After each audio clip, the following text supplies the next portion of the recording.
Welcome in to episode 4 of The Roar Within, the Trinitonian Sports Podcast. I'm your host and sports reporter with the Trinitonian, Scott Lebo. I'm joined today by my co-host and fellow sports reporter with the Trinitonian, Cole Isaacson. How are we doing today? I'm doing pretty good. How about you, Scott? I'm here. It's been a long weekend. I'm quite tired, but I'm excited to go through some of the key results that have happened over the weekend.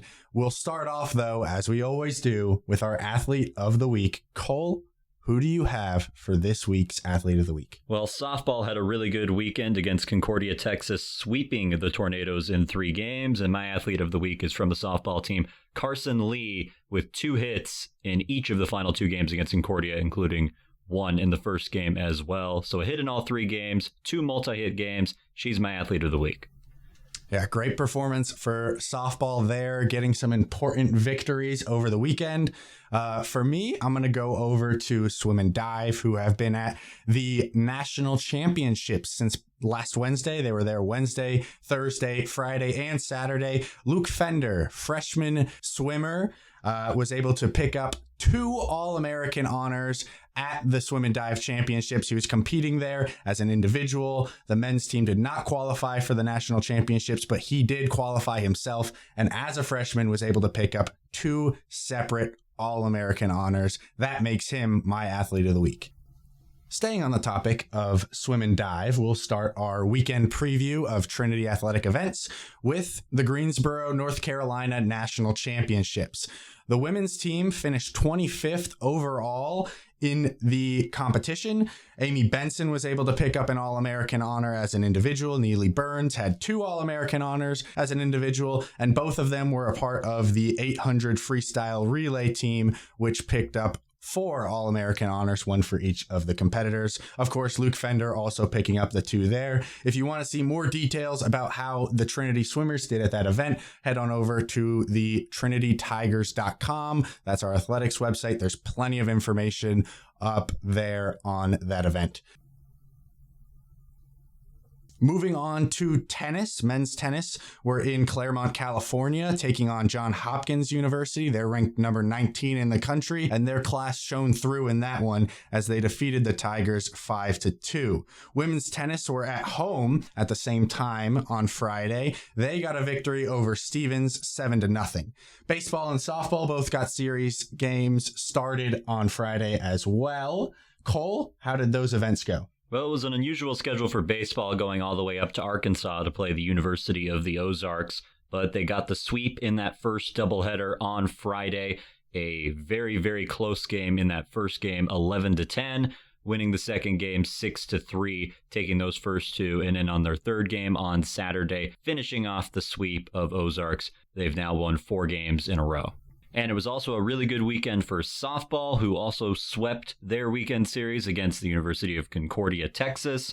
They won 11-2 in a 5-inning run rule on Friday, and Saturday's doubleheader winning both of those games 5-2 and then 6-2. A really good weekend for both teams. Track and field were also in action this weekend. On Friday, they were in San Marcos, Texas at Texas State for the Charles Austin Classic. They continued to Saturday, moving to Texas Lutheran, Seguin, Texas for the D3 Challenge.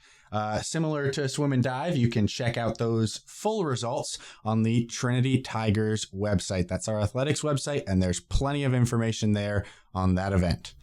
In terms of tennis on Saturday, men's tennis, we're still in Claremont, California at Pomona-Pitzer College, and still not facing Pomona-Pitzer College as they took on number 24 North Carolina Wesleyan and got the upset 7-0 win over the number 24 ranked team. Huge victory there against a ranked opponent.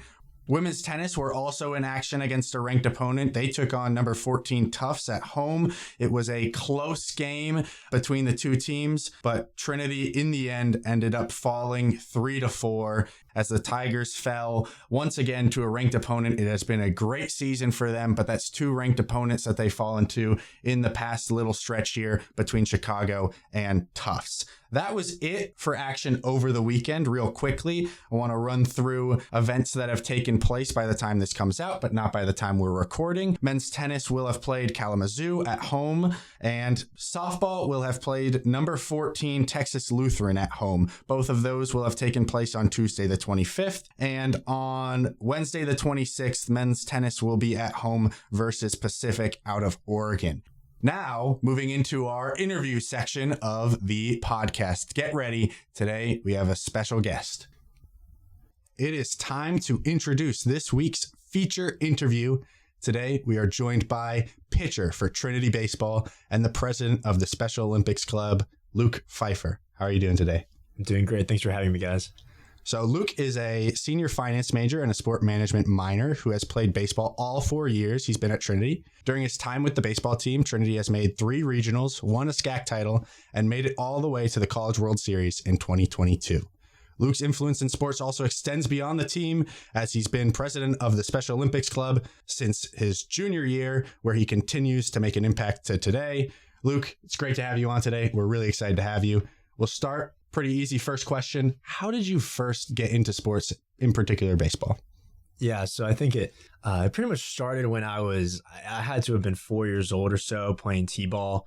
My dad kind of just threw me into all sports, whether it was basketball, flag football, and then ultimately, I guess, kind of my love for baseball kind of dominated everything over everything else.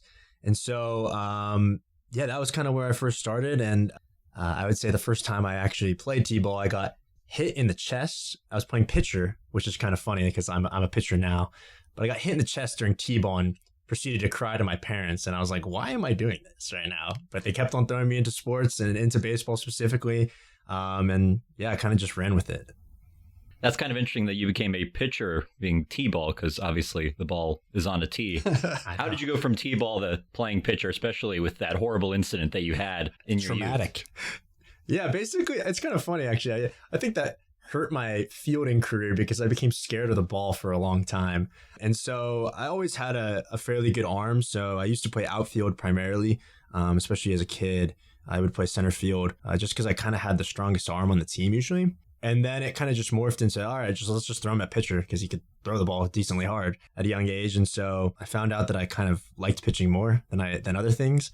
And so I just started taking lessons, and through a coach, Jim Wagner, actually, who's a hometown guy, and then Trevor Bauer's dad, weirdly enough. And so that's kind of how I fell in love with pitching specifically, kind of the art and the mastery of it. And yeah, still learning today, but it was kind of a cool experience working with them and getting to the point that I'm at now.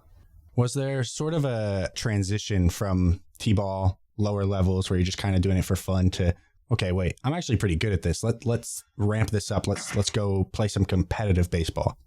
Yeah, so I think, from a young age, I would say even when I kind of got into like the coach pitch and then just, regular baseball, I'd say that the first time that I really was like, man, I think I'm okay at this sport, and I like to emphasize the okay part, was when I was in Pinto. I played in pony baseball, and that was kind of our I guess like the second tier up. I made our all-star team, and we actually ended up winning our state championship title, I guess, at that point for that level. And that run itself was just such a unique and awesome experience that I still have very fond memories of that team today. And so that was kind of when it sparked my interest of, hey, maybe I kind of want to keep on playing this. Like, I enjoy this. I'm having fun, and it's a good time, and we're winning. So that was cool. And then I finally got to high school, and I think as a freshman, and I was just very immature, and I actually didn't know. I wasn't really thinking about college ball. I was just having fun with my friends, thinking about, all right, let's go to the field and throw the ball around, hit some nukes at the time. And I kind of just realized about my sophomore year, maybe a sophomore summer, was when I was like, okay, maybe I want to try to play beyond just high school. And part of that was actually watching YouTube videos of college baseball games.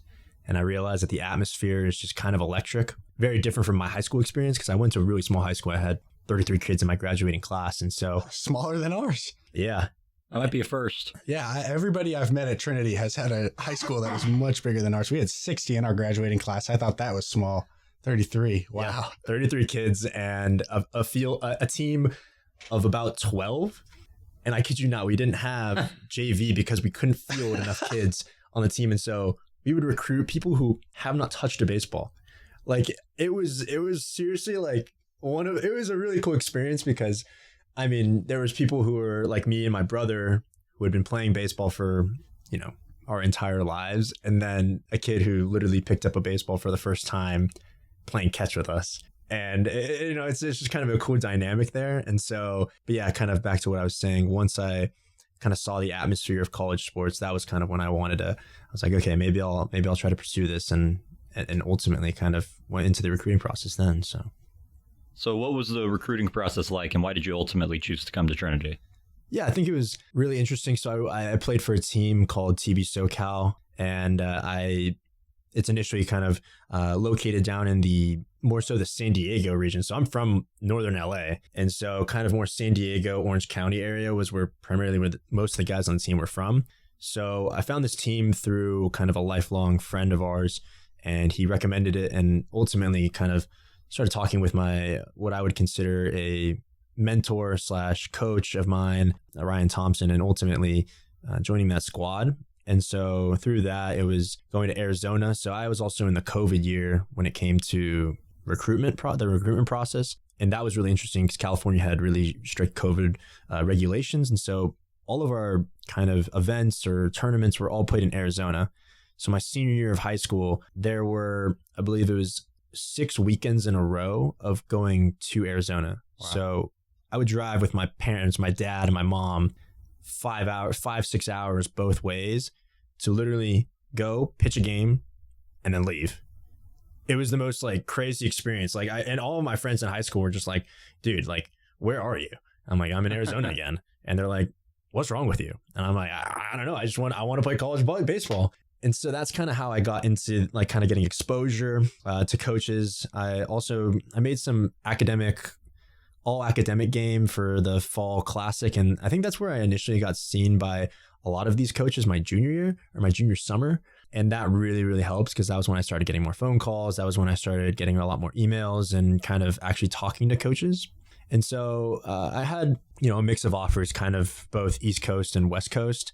And it's funny, when I was talking to my parents initially, I was like, Texas is the furthest I'll go.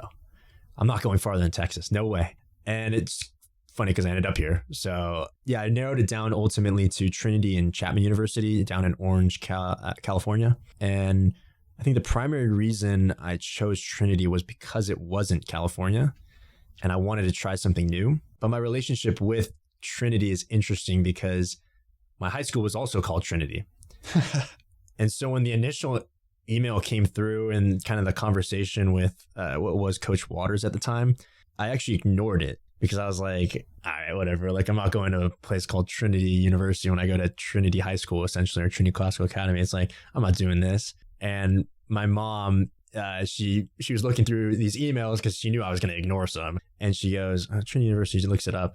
She's like, whoa, this is like a good school and it looks pretty sweet. Have you looked at this? And I'm like, no, like, why would I do that? And yeah, then I looked up Trinity, and kind of from there, I knew that was like one of the places I wanted to be.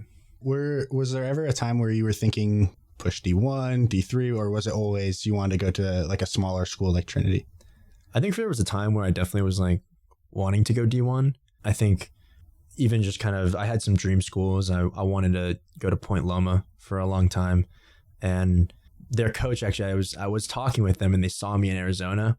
And I had a bad day, and I literally saw the coach walking away from in the middle of my outing. I just saw the Point Loma coach walking away, and I was like, man, that sucks. And for the better, though, because you want to be on a team where you're wanted, I think, at the end of the day. And you want someone who's going to stick with you at your worst, stick with you at your best, obviously. And I think that was kind of a big factor for me. And so, yeah, there was a couple D1s that had interest. But again, it's like, I don't know if I would want to go there because I probably would have been in reality, like, kind of on the shelf, and I probably wouldn't be playing baseball today, to be honest with you. So definitely made the right decision and very thankful for that. So now that you're here at Trinity, I wanted to ask you about your coaches. Tim Scanlon has been there for the entirety of your career, along with pitching coach Dave Smith. What's your relationship like with those two? Yeah, I mean, they're awesome. I mean, they're super supportive, and kind of everything that I've been through. I mean, as a freshman coming in, they definitely trusted me, kind of towards the middle to the end of the season, kind of playing a role there in that playoff run. And so that kind of trust and I guess dedication towards my success and kind of my future really set me up for the future and kind of set me up for where I am today. And so I would say that my relationship with them is very good, and I'm just super thankful to have them kind of in my corner. Even right now, as I'm kind of battling through injury and trying to rehab and come back, it's not the most glamorous college career, but it's something that I'm going to look back on and be very proud of. Hey, you talked about battling with injury going throughout the career. It's been 4 years here. Could you walk us through sort of your progression through these 4 years, what it's looked like, what's your role been like, and where have these injuries popped up? Yeah, so freshman year, I was all good, all healthy, and kind of started off in the bullpen throughout the season, in the beginning of the season and towards the middle. And then I ultimately became a starter towards the end of our season, making my first start actually in the SCAC tournament championship game freshman year. And then from there, I kind of just became a starter throughout the playoffs, which was a super cool experience. And especially against BSC, going to that super regional, that elimination game, or kind of, well, I guess it wasn't necessarily an elimination game, but a must-win situation to go to the World Series. And that was probably one of the coolest starts I've had in my career. And I'm very glad I had that opportunity.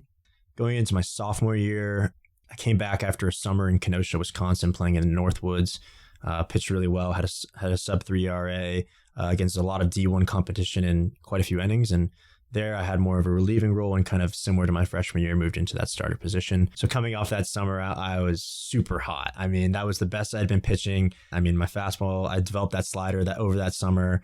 Everything seems like it was going great. And then next thing I know, I had a heart injury in my sophomore fall.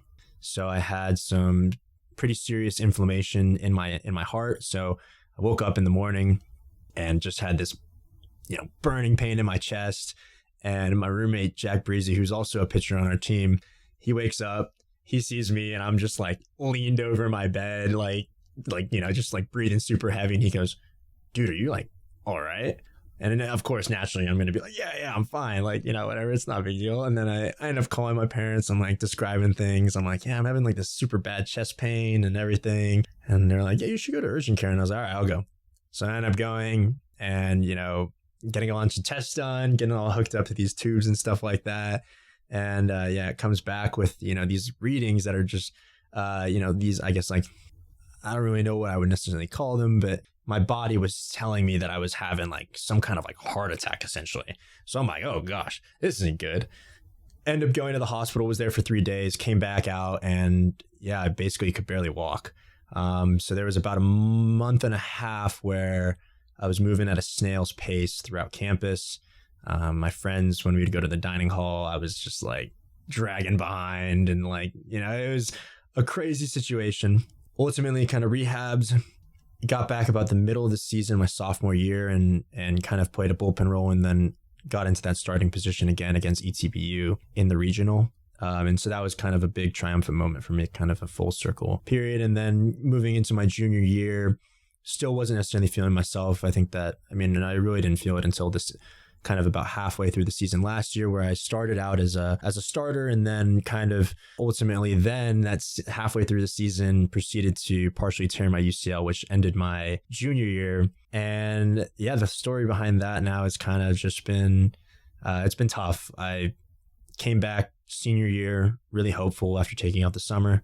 Was rehabbing, was basically back up to where I was prior to the injury, if not better. And then proceeded to re-tear my UCL once again. So it's the second time I had partially torn my UCL. And now I'm still battling, still fighting every day, trying to rehab and still come back. And it's, it's never an easy experience, but, it's something that I'm going to look back on and be very proud of. So what do you think keeps you coming back? What's that drive, that fire? That's actually a great question, because I asked the same thing. But I would say that for me, I think I owe it to myself. I owe it for all the hard work that I put in kind of before I got here, and the hard work that I put in when I got here as well. And I think that I just there's something about resilience and that I think is probably one of my best qualities is always the ability to bounce back. So it's like, even if I have a bad day, waking up the next day and having a smile and having a good attitude about it. And I think that's what keeps me coming back, as well as the support system on my team this year is something really special. And I think that's actually what's going to carry our team to be a big time playoff contender, is the vibes and kind of the good vibes that they give me whenever they're like, hey, how's your arm feeling today? And I'm like, it's okay. It's like, I can't wait to see you out there.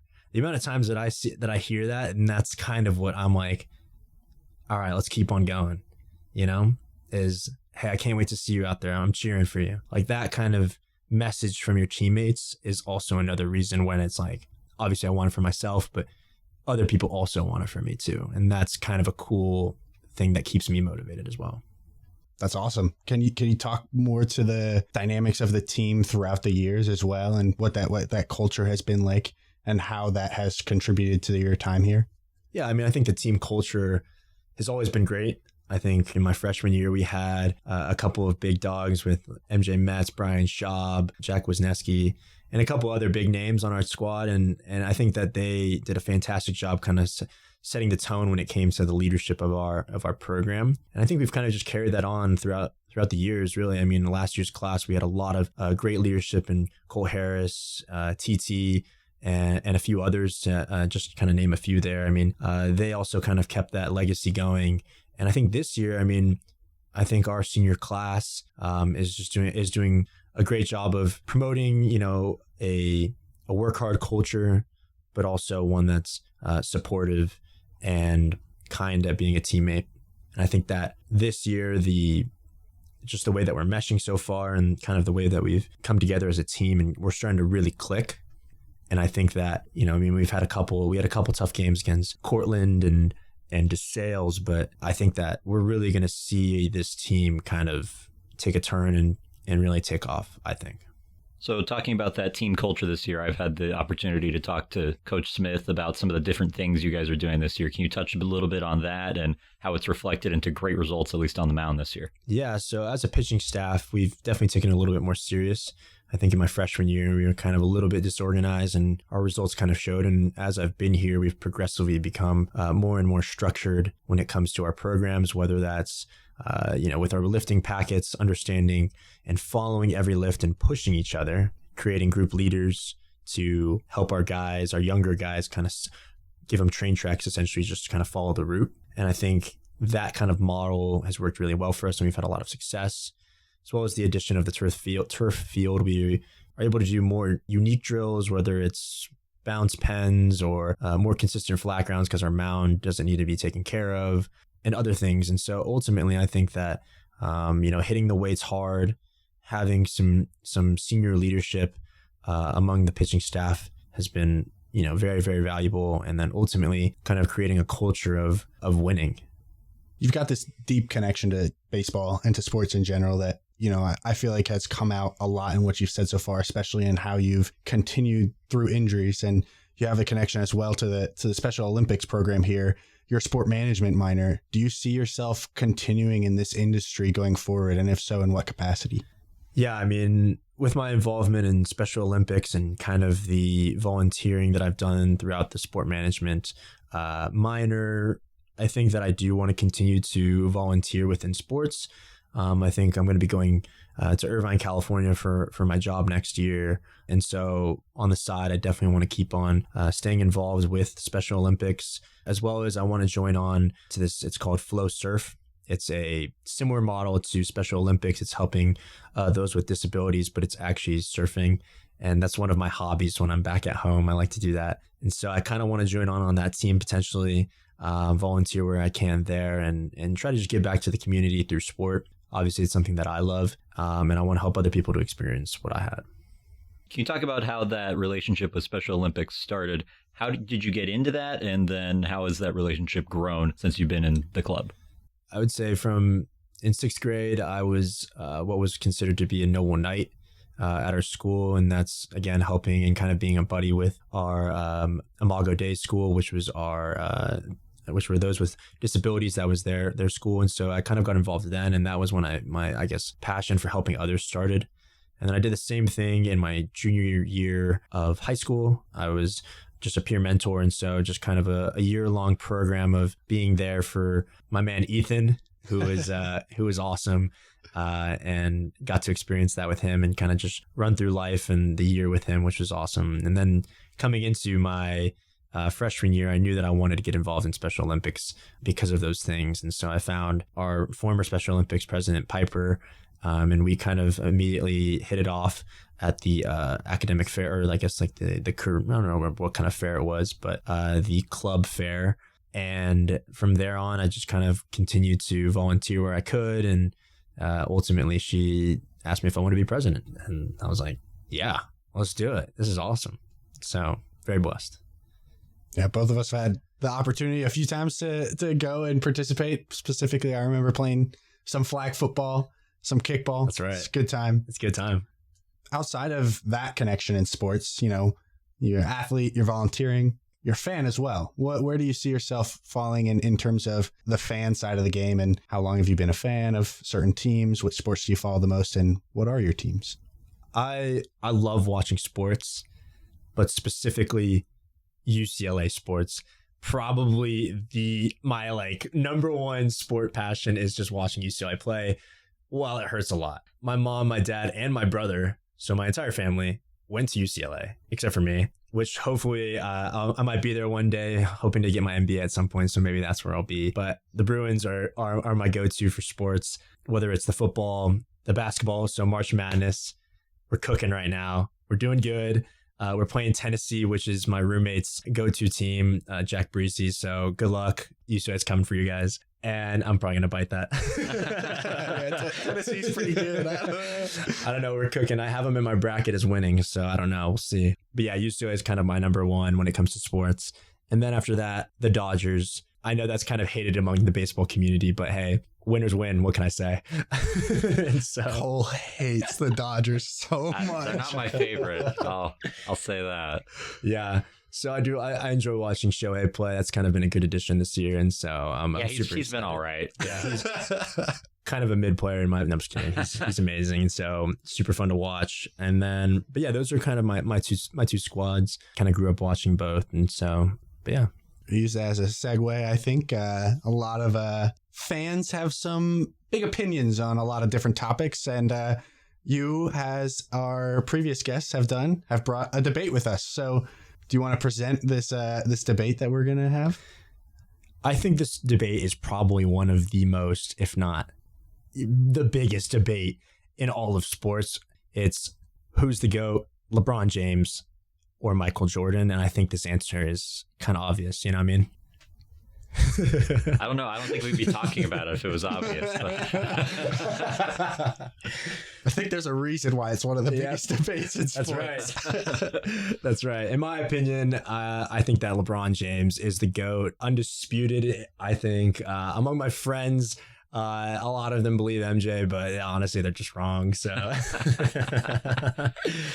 I think I fall with LeBron James as well, and I think, Cole, you differ from us. Yeah, I'm with Jordan on this one, but we'll all state our cases. Yeah, we'll see how it goes. I mean, I watched The Last Dance, and there was a moment in time where I was like, maybe, and then I said nah, I think that LeBron James, his longevity and durability is just something that you can't look past.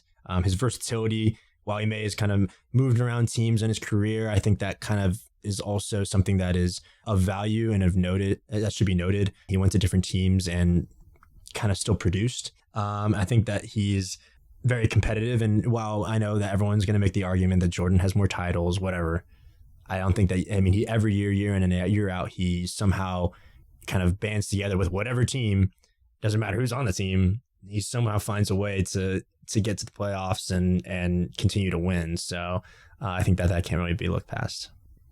Cole, you want to rebuttal? I can a little bit. I kind of approach this debate a little differently than most people do who support Michael Jordan, because I don't view LeBron James going to 10 finals as a bad thing, like a lot of people seem to. Like, you won 4, you lost 6, and yeah, like 2011 was bad. I'm not going to say it was good. Like Jordan never had anything happen like that. But at the same time, going to 10 NBA finals and dominating an entire conference for a decade is definitely an accomplishment. But I don't know that the argument of he went to a team and there was nobody on it is fair when LeBron James had definitely a very nice supporting cast wherever he seemed to go, particularly when he won. I don't think him going to the Miami Heat and becoming quote unquote a super team is with whoever's on the team. Dwayne Wade's pretty good. I also don't like the argument of LeBron's played with more Hall of Famers against LeBron. I don't like that because Jordan just stayed on the same team and he played with basically the same guys. So yeah, he's played with fewer Hall of Famers. I like Jordan's versatility in that he was a very good defensive player. He had more defensive first team All-NBAs. He also won a Defensive Player of the Year. And I think that while he went to fewer finals appearances, he accomplished more in a shorter period of time. So that's why I side with Jordan.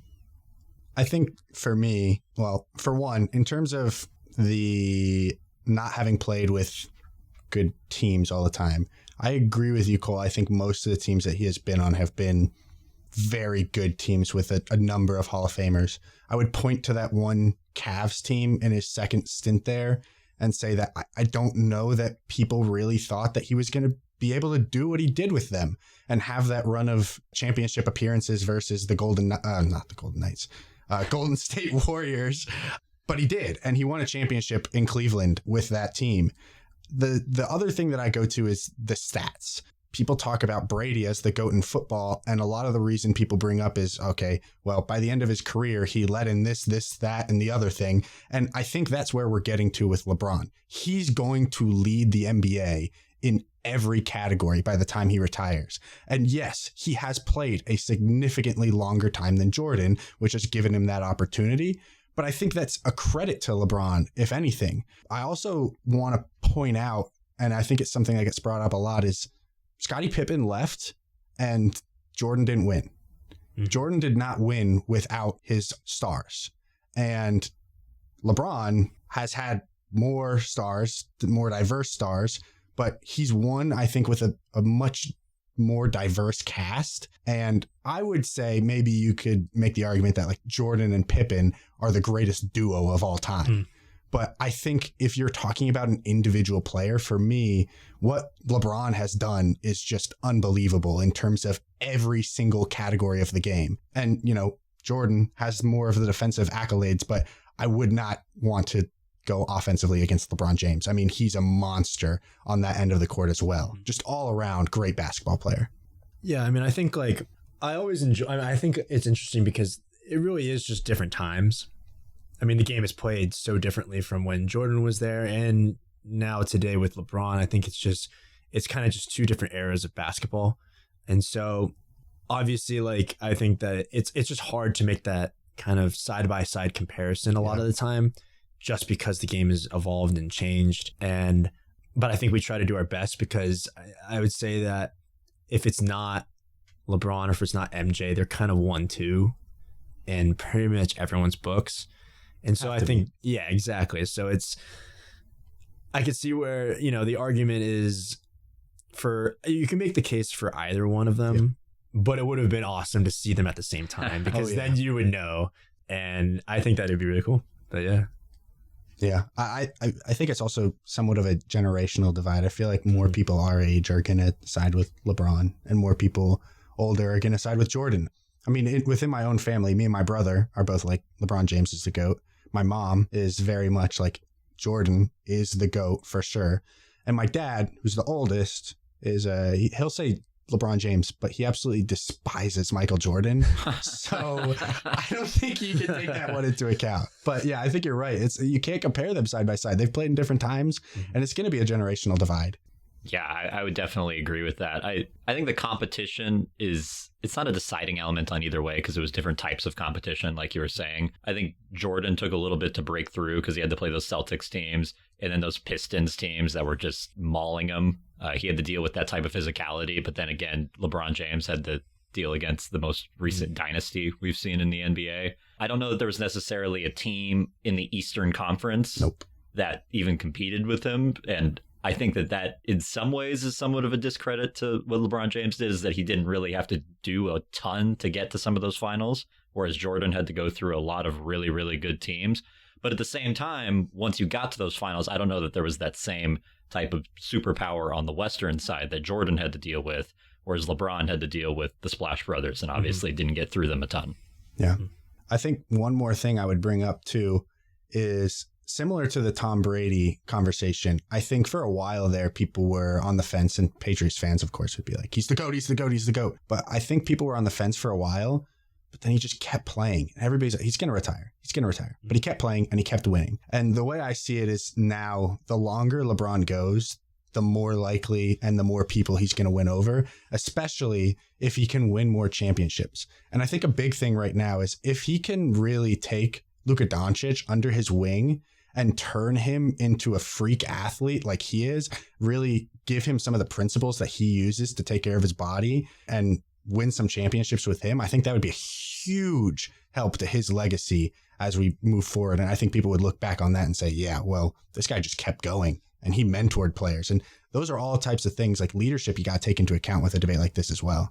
Yeah, I mean, I think that if he were to win, honestly, just one more at the age that he is, it's kind of just, I think that maybe it's a little bit more convincing is the way I'd say. Definitely. Like, I think it helps his case a lot more if he gets one more, because let's be real, when you're younger, you're a little bit better. He's obviously lost a little bit of athleticism. I mean, he's way more athletic than me, which is kind of, I'm saying that very lightly, but you know, I mean, he's not the player that he used to be, I'd say. He's maybe not as explosive, but he's still, I mean, geez, like he's just insane. Like, you know, I mean, so I think that if he wins one more, though, that'll really help his case. Yeah, and I think that's the key. It's not just that he plays, because Tom Brady kept playing, but he kept winning titles. He kept winning. And it wasn't that Tom Brady, for me, it wasn't that he kept accumulating numbers. Yeah. I don't think that mattered, because I still view like Drew Brees as the best statistical quarterback of all time, because he had those records while not playing as long.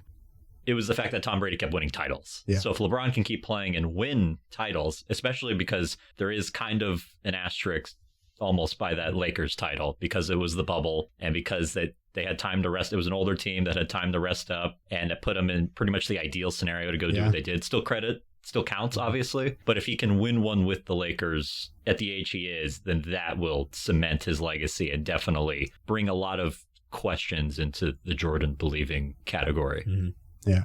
I think it's interesting in how different the two of them are when you look at them side by side. I feel like when people make the GOAT debates in other areas, you know, with Brady, he has the championships and he has the records now. Like, there's not much argument against it. But for these two, one of them has the championships, one of them has the numbers. One of them has the longevity, one of them has the clutch factor, the perfect record in championships. And then on top of that, they played in such different eras. They're such different players. I think it is true. It's so hard to compare the two. And I do think for LeBron to win over a lot more people, he'll need to win more championships to get closer to that number for Jordan to compare in that area. The other thing that I would also enter into this conversation is there's a lot of discussion among people where it's like, if Patrick Mahomes wins the Super Bowl, he might be the GOAT, and it's because he won 3 in a row. Jordan did it twice, and the 2 years in between those 3-peats, he took off. So he essentially played 6 years of basketball and won 6 championships. Unbelievable. Mm-hmm. And that, I think, at least gets you some extra bonus points. And that's got to be the greatest run in the history of basketball, for sure. Yeah, no, that's just ridiculous. It's funny that you brought up Patrick Mahomes, because I was like, as much as I don't like Patrick Mahomes, I was like, it's kind of like, that was like my question is like, at what point does he kind of get into that conversation of like, all right, you know, what is, like, where is he at? Where does he stand kind of all time? I don't know. But yeah. Maybe a debate for another episode. It might be. Might have to see if we get somebody from the football team who wants to talk about Patrick Mahomes. I think with that, we'll close it for today, this interview segment. Luke, thanks so much for coming on. It's been great to hear your story and great to have that debate. Yeah, thank you guys for having me. This has been awesome. Thank you, dude. Appreciate this. Yeah, appreciate you guys. Yeah, Cole and I are going to move now to previewing games that are coming up in the next week. But Luke, see you around. Yeah, thank you guys. All right, after that unique opportunity to get to know Luke Pfeifer, pitcher for the Trinity baseball team with a unique experience in college baseball, we're going to move into previewing some of the Trinity events taking place over the weekend.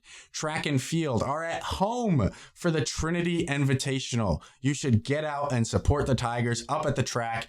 Track and field is such a fun event to watch in person if you get the opportunity. Don't miss out. Softball are also in action on Friday, but they're not at home. They're in Georgetown, Texas. They're taking on Southwestern to start off that weekend series. Moving into Saturday the 29th, the Trinity Invitational continues. Baseball, what are they doing, Cole? Baseball will be in Irving, taking on the University of Dallas in a 3-game series. Should be interesting as they continue this run, facing a lot of teams at the bottom of the SCAC standings. An opportunity for the Tigers to rack up some wins like they did against Ozarks. We'll see if they can make it a little more convincing this weekend. And what is softball looking like for the rest of their series, Cole? Softball will have a doubleheader at Southwestern on Saturday. The first pitch at 1 p.m. Second game beginning 2 hours after the first one, 3 p.m. Be sure to tune into those. Finishing off an interesting series there for the Tigers. Important SCAC play as they look forward to an opportunity at their first SCAC championship in their last potential year to do it. Moving into Sunday the 30th, baseball still in action, as you mentioned, Cole, in Irving, Texas. On the 31st, men's golf are in Georgetown, Texas at the Berry Creek Country Club for the Men's Golf West Region Invitational. Women's golf are doing the same. They're also at the Berry Creek Country Club for the West Region Invitational. Moving into the month of April now, as we shift gears here to a brand new month, 4, no longer 3, 4-1. Women's golf continuing at that invitational, as do men's golf, and no action on Wednesday the 2nd or Thursday the 3rd. Potentially, I might even be inclined to believe that there's no action on the 1st. Maybe golf is playing an April Fool's prank on us and they're not really at that invitational. Very clever, Scott. I don't know. Keep an eye out for that. I don't know if I trust them. Golfers can be so deceiving. Go golf. Go golf. With that, we'll be closing for today's episode. Be sure to stay tuned for more information about this podcast coming on the Trinitonian Instagram. To keep track of all the events that we've previewed, check out the Trinitonian itself for lots of good reporting on the sporting events, and also go to the Trinity Tigers website. If you can't get out and support the teams in person, though, because that is my number one advice, let's pack the crowds for these games. Let's get out and support our teams. And as always, go Tigers.